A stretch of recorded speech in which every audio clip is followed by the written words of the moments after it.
1:15 on the dot. Everyone's had lunch, ready to fall asleep. Like this guy's like, yeah, you feel me.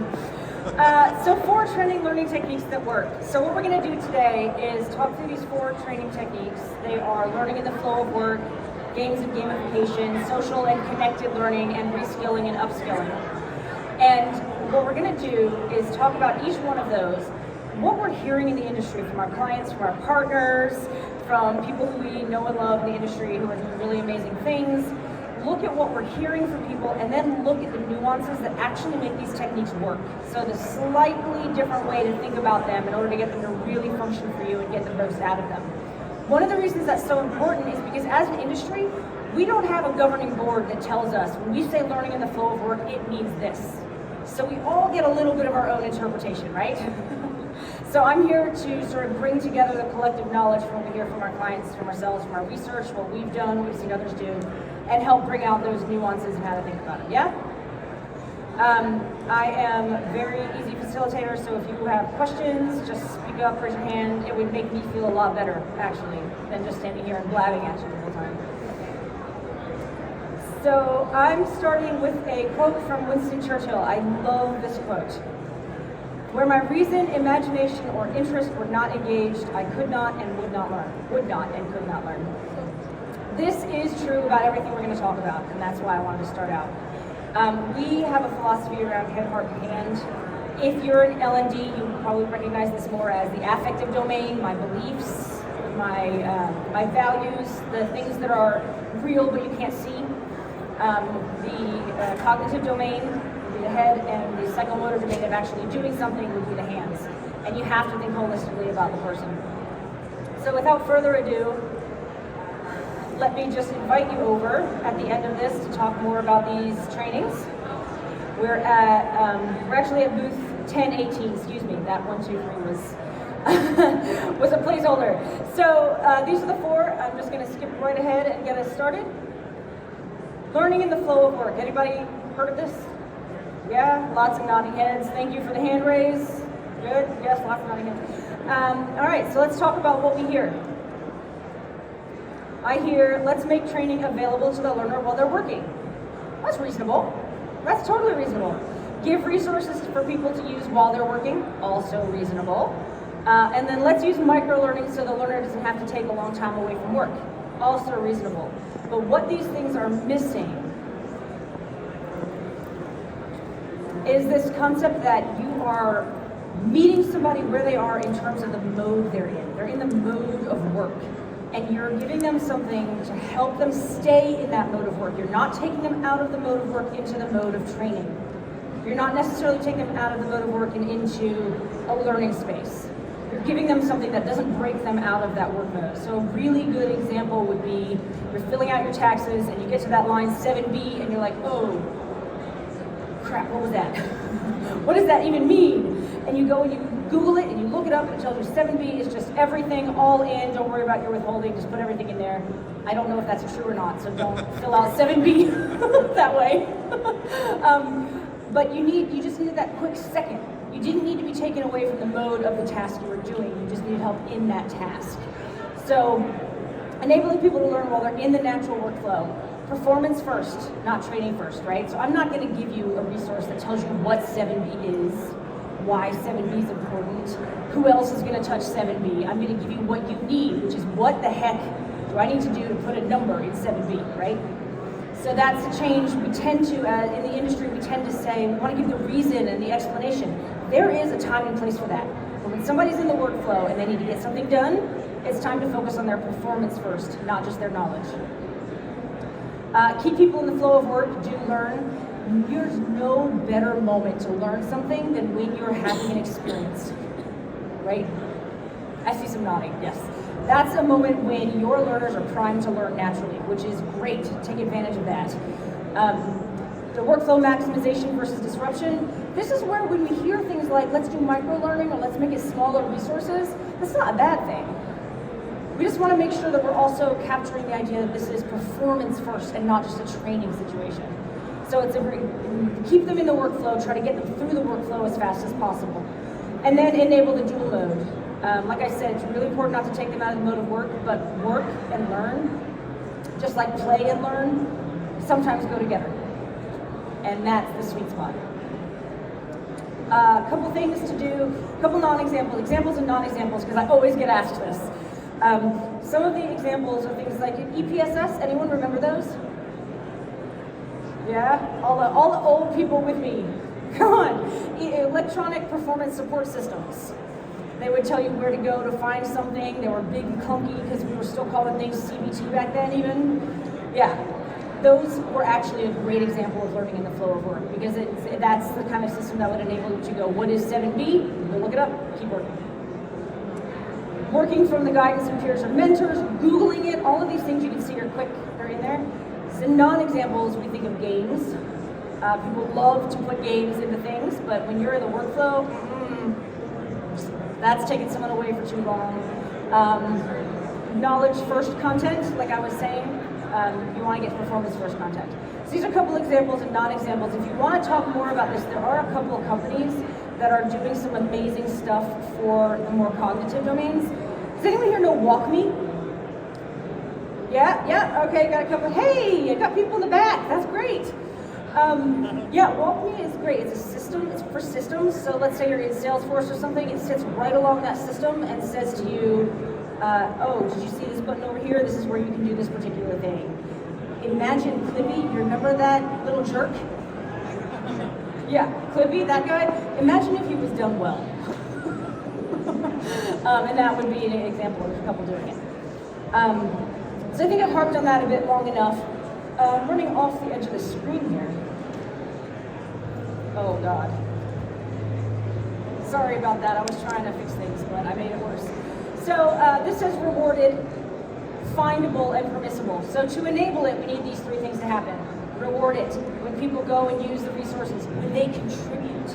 When somebody goes, oh, I know what 7B is about, and uploads that somewhere so other people can see it, reward that. Use those stories. That's helping create the culture of learning in the flow of work. Making it findable. Remember how I said it doesn't take you out of the mode of work? So it better be findable. And under the heading of findable, you have accessible. You've got, it's easily categorized. You've got, I can get to it quickly, etc. Oh, yeah. Audience participation. Thank you. Yeah, oh, thank you. Everybody who was just trying to take pictures, it's better now. And then permissible. So this is about giving people permission, time. We don't like to see people like stepping away from their work. If I would, what's your name? Susanna. So if I got up out of my desk and went over and I'm talking to Susanna and my boss is like, what are you doing? Go back to your desk and start working. Like, I was asking about 7B. So it's about giving permission and sharing those stories. And creating the ambient culture around it.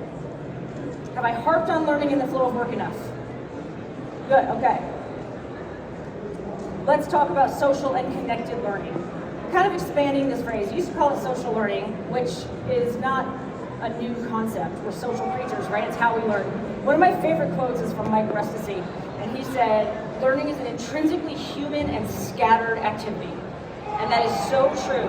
And we make sense of it with and by each other. And so what we hear when people talk about social and connected learning is you're gonna see this, you're gonna go, oh, this is the obvious stuff. Behaviors can be learned by watching, imitating others. That's actually the academic definition of social learning.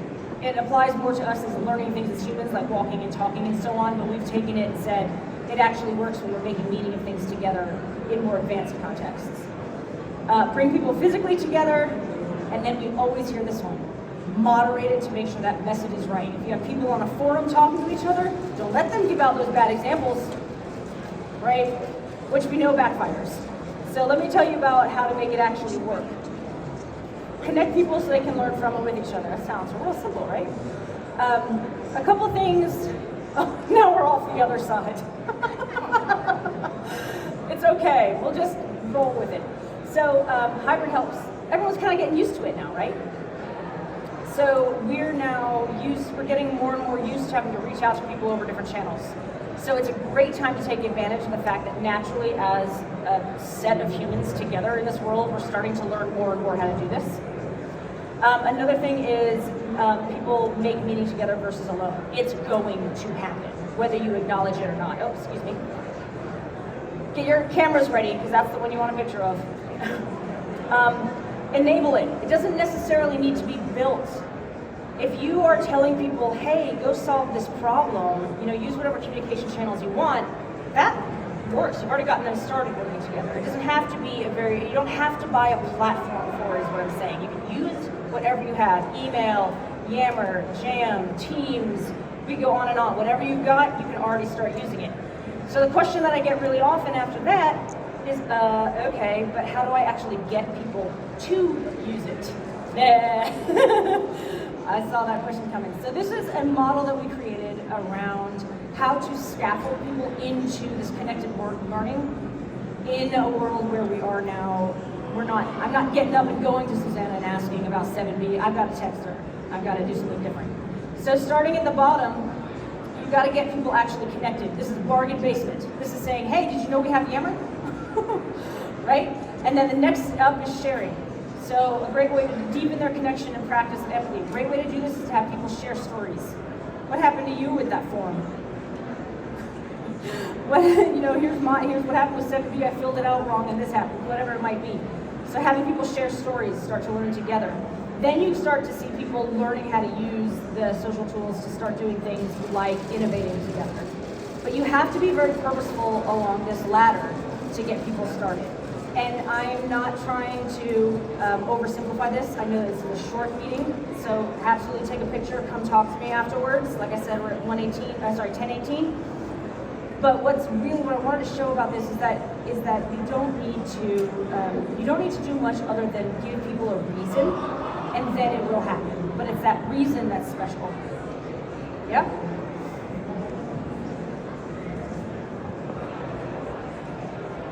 Okay. Games and gamification. Who's here for this one?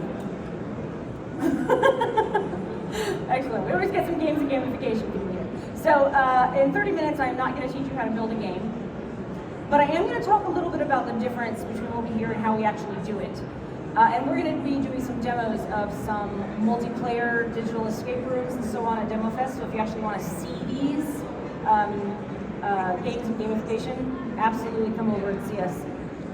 So what we hear is people come to us and they say, oh yeah, if we get timers and leaderboards, people are going to eat it up, especially our sales team. They're competitive, right? You hear that? That's some laughing. Thank you for the laughs. It makes me feel much less stupid. People engage with games, so they're going to engage with learning if it's like a game. And we want wow factor. We want to show something. We want it to even go viral, right? All these are good reasons that we've heard from somebody wanting to make a game or gamify something. But here's how to actually make it work. There's a difference between games and gamification that's really, really critical. Ultimately, it's about using game mechanics smartly to drive outcomes. Here's a great example. Before I get into this about the one objective versus multiple. You hear people say we want to put a timer on it. So we've got a knowledge check, and maybe, I don't know, maybe it's a drag and drop, maybe it's multiple choice, whatever it might be, but we're going to add a timer to it, and it's going to add some pressure and some game.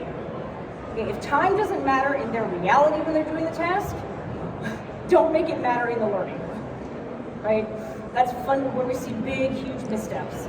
Now, let's say you're doing training on Code Blue, which is a cardiac event in a healthcare setting. You might want to add in timing. That makes sense. Cardiac event, the faster you respond to it, the faster you make decisions, the better. But we don't use game mechanics just because you're trying to make a game, fit them to the outcomes. So games versus gamification, and I get this question all the time. What's the difference? Why do people say one versus the other? Well, our definition is games usually have one objective that you can't get to unless you experience something with many different variables over time. So for example, how do you live an ethical and compliant work life?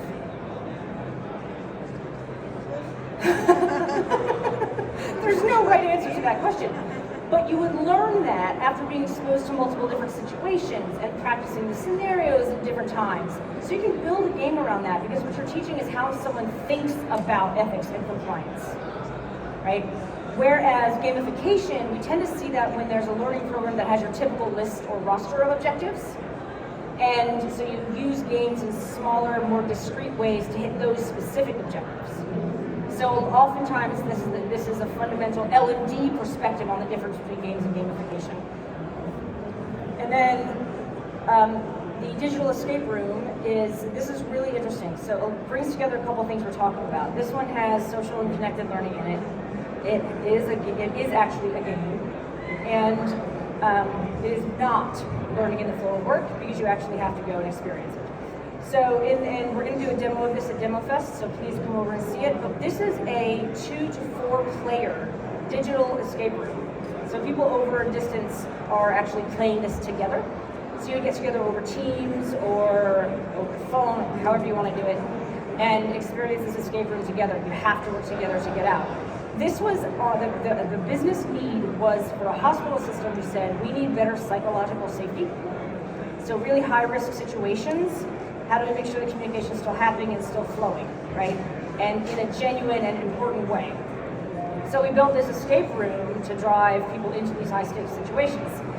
This is an example of a game because there was that one objective, right? Which was get people comfortable communicating in high stakes situations. So we packed it full of high stakes situations, a couple of relieving situations as well because we weren't being mean.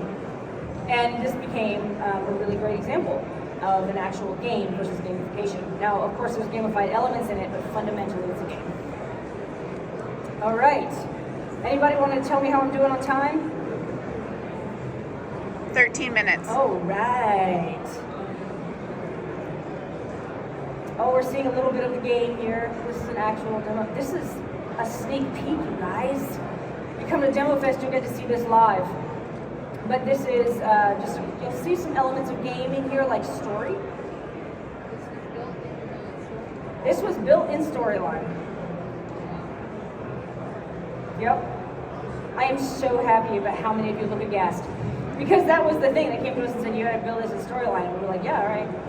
We'll build it in Storyline if that's what you need.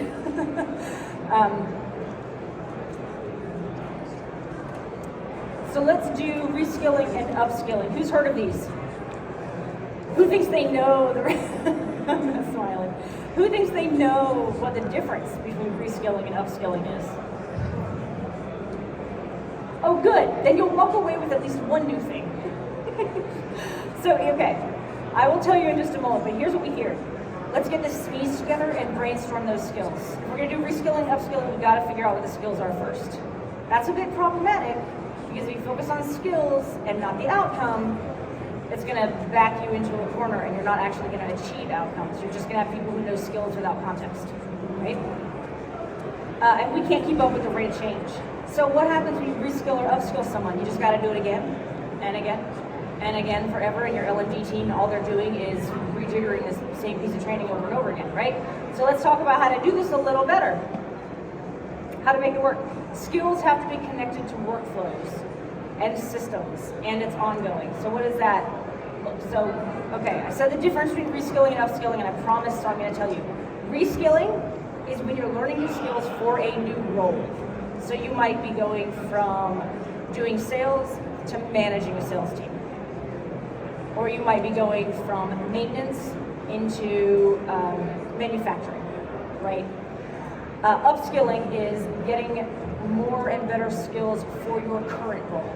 So this might be a developer who has to learn a new language, for example. And then enable performance support environments. We talked about this a lot. This comes back again to performance first. Tasks don't happen outside of a workflow. And skills don't happen outside of outcomes and systems. So it's about, instead of getting the SMEs together and asking what are the skills, it's about getting together and asking what's the workflow, what are the steps in that workflow that have to happen, and what are the connections? Because if you're not driving to those outcomes, then all you're doing is teaching skills in a vacuum, and you're leaving it to your poor dearest learners to figure out how that matters for them in the real world. Yep. That's where we see a lot of the failure, is that we end up with a ton of knowledge-based content here. We want to tell you about this topic. We want to give you all of that content. Did you have a question back here? Somebody? Okay. I'm seeing things then.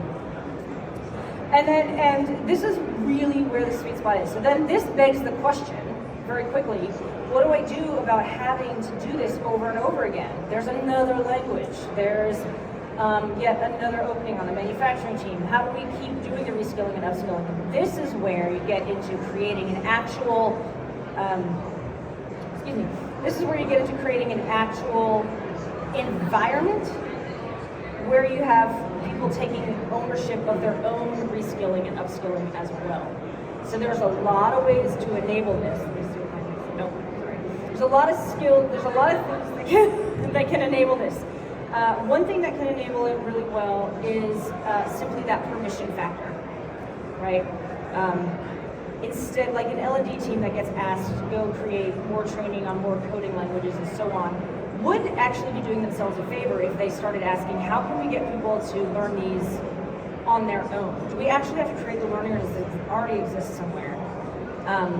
And then the art of teaching people that it's okay to learn and grow on their own. So here's where you better be having really good conversations between the employee and the managers, right? To find out, because there's part of reskilling and upskilling that L&D can do. When you've got the programs, when you've got learner journeys and you're sending many people through, but when it gets down to that individual level and the different individual needs, there has to be interplay between what happens on a personal level between the manager and that person, as well as what the L&D team provides overall for everyone on that path. So there's an element here that's about the environment that you need to create in your organization. Okay. So I had a special slide that I was going to hide. This is the slide that everyone takes pictures of, but since it was only half hour long, I thought maybe I'll skip it. I'm going to go back and share it with you. And it is tips for success with learning in the flow of work.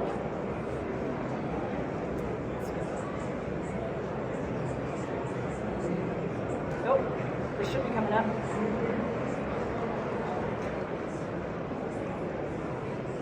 Forgive me. We're going to go on a little journey backwards. But let me ask now, are there any other questions or about these four? I know I went through them very quickly. Oh, it should be the next one.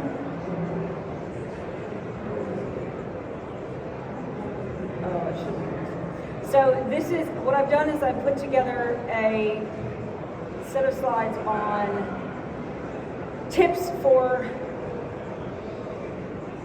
learning in the flow of work. Thank you for bearing with me on my timing there. Learning in the flow of work, the reason why I'm, oh yeah, bring out the camera, hang on. I'm right in the middle of them, aren't I? So these tips are, the reason why I brought these up about learning in the flow of work is because it is the biggest button issue. We've done some breakout rooms and some sessions with our biggest customers, as well as network people that we know in the network around in the industry. And we brainstormed what the trends are, what is the organization in the future going to look like, the learning organization in the future, what's it going to look like, what are the big trends, and everybody landed on about 5 trends, and this was the biggest one that people said they wanted to know more about, which is why I put together those extra good resources for you. But this goes back over things like make sure that you're getting to the performance, make sure you're sharing and rewarding success because you have to set up that environment, make sure things are findable quickly, and so on. So with that, and with about 5 minutes remaining, I wanted to ask if you've got any questions and extend you an invitation. We're going to be at Demo Fest. I'm going to be showing that escape room live in more detail, so you can come see it if you'd like. Well, you look for me, really. There's going to be a bunch of tables with a number. In your app, there's a tile for Demo Fest right on the home. It'll tell you which table people are at, so you can go to it. It's also the way you vote. People win Demo Fest by your votes. So make sure when you go, you're ready to vote. Obviously, this is a plug for myself, but I also know that over here at EOB is doing some amazing stuff in social. Games and immersive VR. So you go do a plug for my friends too. We share a lot of insights together. But yeah, come see that escape room. It's really, really interesting. And like I said, it was a built-in storyline, and I think a lot of people are going, holy crap, you can actually do that? Yes. All right, so any questions?